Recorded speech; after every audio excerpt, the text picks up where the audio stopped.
Share this article. Tweet by press release November 8, 2017. The ice run sounds like stupid fun. We at Mo love stupid fun. Since we can't spend 15 days out of the office, we're counting on you morons to take part for us. Begin press release. The ice run returns after a year away. The world's coolest motorbike event is back and promising more crashes, splashes and Russian vodka shots than ever. If you're looking for a biking adventure next year, how about riding 2,000 kilometers over and around planet Earth's deepest lake? Lake Baikal in Russia is the oldest and deepest. It's just over a mile to the bottom lake in the world. With temperatures in the region dipping to a balmy 20 degrees Celsius, the lake spends most of the year frozen, and the folks over at the Adventurists decided it was high time that a group of people rode across it on old motorbikes with sidecars attached.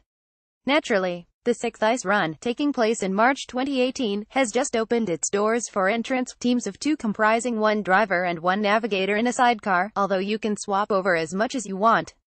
There's no route set in stone, but you will be given a selection of GPS coordinates for fuel drops and some particularly hazardous areas to avoid. Best not to get those two mixed up, and some expert advice on where the best riding will be found, help you get across and then, on forest trails and rural ice roads, around the lake.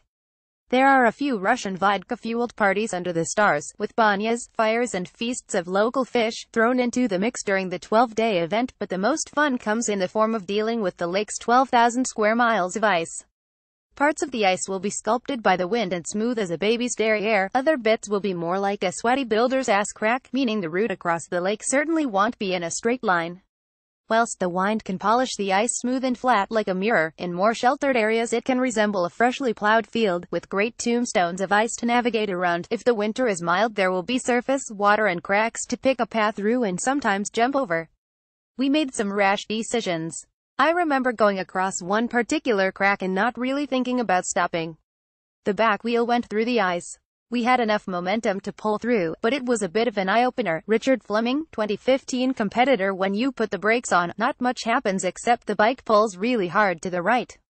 Then the steering goes funny, the brakes lock up and you skid at a strange angle, usually straight into whatever it is you're trying to avoid. Katie Willings, Ice Run Chief. I've been all over the place on crappy vehicles that break down all the time, but it's never really been a problem because whenever you stop you don't feel like you're going to fall through the road. Matt Pryor, 2015 participant. If this sounds like your cup of tea, but you're a little concerned about the fact you've not ridden a bike across a giant frozen lake before, you can be partly reassured by the fact there's 3 days of rolling training and mechanical briefing on the lake, so you get to know the basics of how to ride and fix a Ural motorcycle in 20 degrees Celsius, how to camp in the cold and how to pull someone out of the ice if something does go drastically wrong. The Adventurists' invisible backup crew are only a call away with a team of bike and adventure experts on hand.